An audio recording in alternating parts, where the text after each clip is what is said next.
Good morning বন্ধুরা, তোমরা সবাই কেমন আছো? আশা করছি ভালো আছো, আর আমরাও ভালো আছি।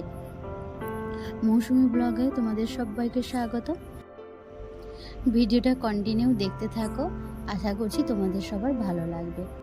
আজকে তো বৃহস্পতিবার, আর এখন সকাল 6টা বাজে, আর এখন থেকেই তোমাদের সাথে আমি ব্লগটা শুরু করছি। তো সকালে প্রথমে আমি আলু সেদ্ধ করে নিয়েছি, ছোট ছোট আলু। কালকে বাজার থেকে মানে ওই দোকান থেকে, সামনের সবজি দোকান থেকে আনা হয়েছিল, তো আলুর দম করবো বলে। আর আজকে তো বৃহস্পতিবার, তো নিরামিষ, সেই জন্য আমি আলুটা সকালে আগে উঠে সেদ্ধ করে ছাড়িয়ে নিয়েছি সব আলু। আর সেদ্ধ করে রান্না করলে একটা আলাদা স্বাদ পাওয়া যায়, আর বিশেষ করে নতুন আলু তো ভালো লাগে। আর এদিকে মশলাটাও আমি বেটে নিয়েছি।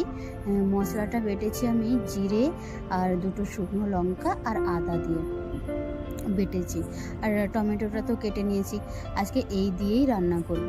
আগে ফোড়নে একটু কালো জিরে সাদা জিরে দিয়ে, তেজপাতা দিয়ে, তারপরে মশলাটা দিয়ে দেব। মশলাটা কষে গেলেই তো রান্নাটা করব। আর আজকে একটু আলুদম দিয়ে মুড়ি খাবো, কারণ বৃহস্পতিবার নিরামিষ বলে আজকে সারাদিনটাই নিরামিষ। মানে বৃহস্পতিবার হলে প্রতি বৃহস্পতিবার খাওয়ার চেষ্টা করি। এবার জানি না কতদিন কতটা পারবো। তো ঘরে থাকলে কিন্তু চেষ্টা করি যে নিরামিষ খাওয়া। আর বিশেষ করে কোনো পুজো টুজো করলে না, বা পুজো টুজো দিলে মনে হয় যে একটা স্পেশাল দিন, আজকে পুজো হচ্ছে, তো একটু নিরামিষই খাই।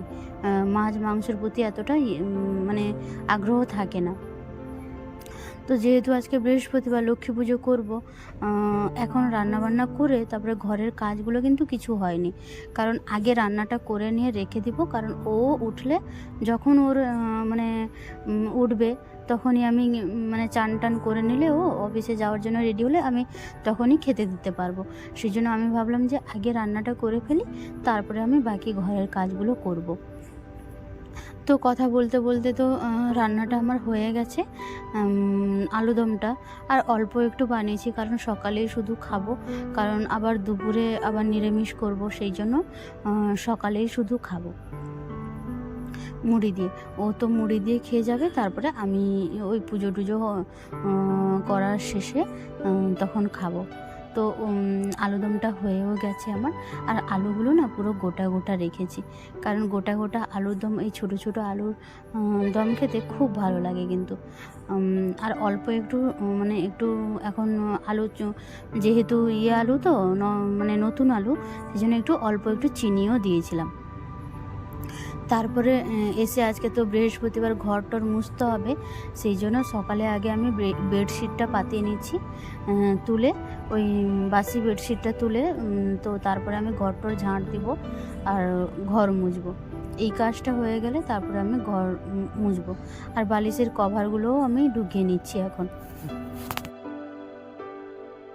কয়েকদিন আগে জানো তো, আমি যখন মানে ভিডিওটা কয়েকদিন মানে ছেড়েছিলাম না, ভিডিও আপডেট দিচ্ছিলাম না, তো তখন না সময়গুলো কেমন মানে যাচ্ছিল না, ভিডিও করতে হচ্ছিল না, বা কোনো সময় মানে মাঝখানে কিছুদিন ফাঁকি দিয়েছিলাম একটু আমি নিজে। তো এখন দেখছি আমি মানে সব কিছু ওই কাজ করছি, তারপরে ভিডিওটা যখন শ্যুট করছি, ভিডিওটা করছি, তখন না সময়গুলো যে কেমন চলে যাচ্ছে সকাল থেকে বিকেল অবধি, মানে আমি নিজেই টের পাচ্ছি না। যাই হোক, কাজের মধ্যে থাকলে কিন্তু সবারই মনও ভালো থাকে, আবার টাইমটাও মানে পাস হয়ে যায় আর কি। ওইটা কারণ সারাদিন তো আমাদেরকে একা থাকতে হয় ঘরে, অফিসেও চলে গেলে মানে একা থাকতে হয়। এ দেখো চারিদিকে ফ্যান, তো মানে ঘর মোছা হয়ে গেছে, চারিদিকে ওই সব হাতের কাজের জিনিসগুলো ফ্যানটা চালিয়েছি বলে উড়ে পড়ছে। আর ও ওদিকে খাচ্ছে, ওকে মুড়িটা মাখিয়ে দিয়েছিলাম আমি, ওই আলুর দম দিয়ে মাখিয়ে রেখে দিয়েছিলাম ঢাকা দিয়ে, ও চান করে এসে তখন খাচ্ছে। আর এদিকে আমার ঘরটাও মোছা কমপ্লিট হয়ে গেছে। ওই বেডশিটটা যে আছে আজকে যে তুলেছি সকালে, ওইটা একটু কাচবো, মানে সার্ফ দিয়ে কাচা আছে, পরিষ্কার আছে, সার্ফ দিয়ে একটু হালকা করে ধুয়ে দিব আর কি। বাসিটা তো ওই 1 সপ্তাহ মতন হয়েছে, তারপরে ছিল, তো সেই জন্য আমি একটু ধুয়ে দেবো। পরে ওটা ও চলে যাক, ও চলে গেলে তারপরে ধুবো। ও এখন খাচ্ছে, খেয়ে দিয়ে বেরোবে, এখন রেখে দিয়ে আমি তারপরে আমি পরে ধুবো ওটাকে। এই যে ও খাওয়া দাওয়া করে ও আজকে কিন্তু তাড়াতাড়ি একটু বেরিয়ে গেল। তো তারপরে আমি স্নান করে এসে ও মানে ওই মাথা আঁচড়ে স্নান করে এসে মাথা শ্যাম্পু টেম্পু করলাম আজকে, যেহেতু বৃহস্পতিবার। সেই কাপড়গুলো কেচেছিলাম তার আগে, মানে স্নান করার আগে কেচে রেখে দিয়ে গেছিলাম। বললাম ঠিক আছে আমি চান করে আসি, চান করার কাপড়টাও থাকে একসঙ্গে মিলে দেবো। ওই জন্য মাথা আঁচড়ে ভালো করে চলে এসেছি। ওই কাপড়গুলো একটু শুকিয়ে দিই রোদে, রোদও হয়েছে বেশ ভালো এখন। আর এখন না হালকা হালকা ঠান্ডা লাগছে দেখছি। সকালের দিকে তো ওই যখন মর্নিং ওয়াক করতে যাই প্রচুর কুয়াশা হয় সকালে, ওই বেলা করে একটু মানে ছাড়ে আর কি।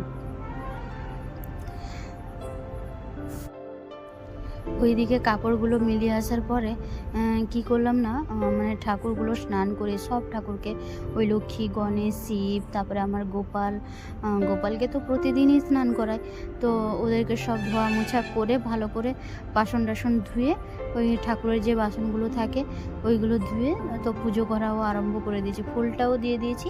ফুলটা দেওয়ার পরে আমি ধূপটা দিচ্ছি। তো তারপরে কালকে ওই যে দোকানে গেছিলাম লক্ষ্মী পুজো বলে, আজকে কলা নিয়ে এসেছিলাম, কলা আর বাতাসা দিয়ে আজকে পুজো দিচ্ছি। তো দেখো আমার পুজো করা কমপ্লিট হয়ে গেছে। আর ফুলটাও তো বেশ পাচ্ছি এখন, ওই মর্নিং ওয়াক করতে গেলে তখন সবাই মিলে মানে ওই আন্টিরাও তোলে, তো আমরাও তুলে নিয়ে আসি সবাই। তারপরে ওই যে আলুরদম আর পাঁপড় দিয়ে মুড়ি খেতে বসেছি এখন মুড়ি খাওয়া হয়ে গেছে। তারপরে কিছু মানে কাজ ছিল না, তারপরে আমি ভাবলাম যে আজকে না একটু নিরামিষ তরকারি, মানে ওই পনির এনেছি, তারপরে আজকে একটু মানে ঠাকুরদেরকে দুপুরে আজকে আমি খেতে দেবো আর কি, মানে ঠাকুরকে, ওই গোপালকে, লক্ষ্মী ঠাকুর ওই সব মানে আছে, তো ওই জন্য খেতে দেবো। সেই জন্য সবজিগুলো আগে কেটে নিচ্ছি। তো এখন প্রায় 11টা সাড়ে 11টা মতন বাজে, কেননা এখন থেকে রান্না না বসালে দেরি হবে। তো একটা 5 মেশালি সবজি করব, আর ওই পনির, ফুলকপি আর বড় ছোলা, মানে কাবিল ছোলা দিয়ে আর আলু দিয়ে তো ঝোল করব। সবজিগুলো সব কাটা কমপ্লিট করে নিয়েছি। তারপরে ওই রান্নাটা বসাবো, তাড়াতাড়ি করে রান্নাটা বসাবো। তারপরে ওই রান্না করে তারপরে তো খেতে দিতে হবে ঠাকুরকে।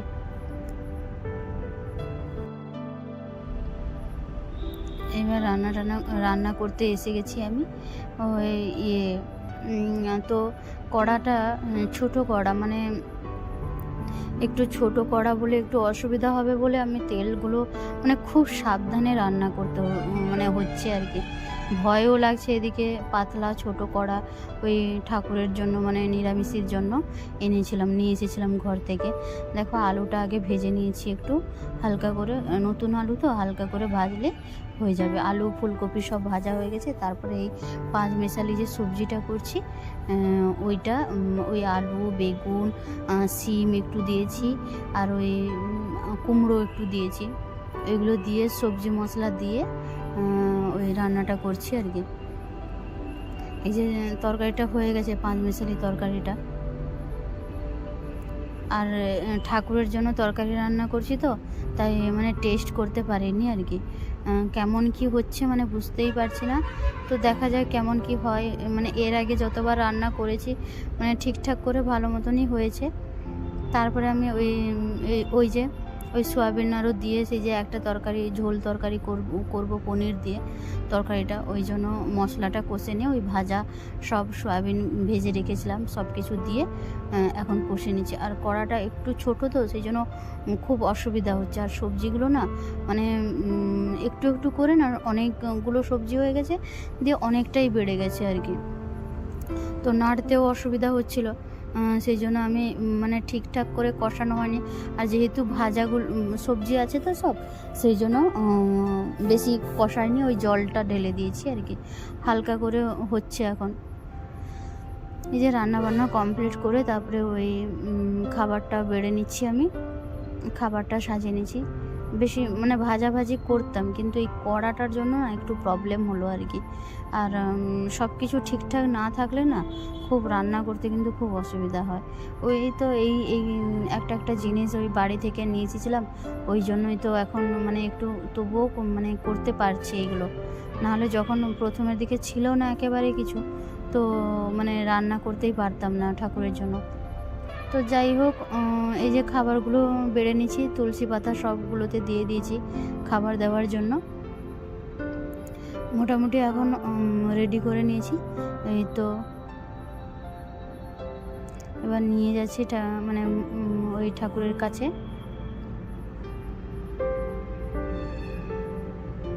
আর আমি ওই রান্না করার আগে একটা ড্রেস পরেছিলাম, রান্না করার ওই এঁঠো হয়েছে তো সেই জন্য ওটা চেঞ্জ করে আবার একটা ড্রেস পরে নিয়েছি। তো তাহলে আজকের মতন ভিডিওটা আমি এখানেই শেষ করব। দেখা হবে পরের একটি নতুন ব্লগ ভিডিওতে। ততক্ষণে তোমরা ভালো থেকো, সুস্থ থেকো সবাই। আর আমার ভিডিওটা যদি ভালো লেগে থাকে তোমাদের, তাহলে একটু সাবস্ক্রাইব করে পাশে থেকো, লাইক কমেন্ট শেয়ার করো। তো আর নতুন কোনো বন্ধু হলে তো একটু পাশে থাকার চেষ্টা করো।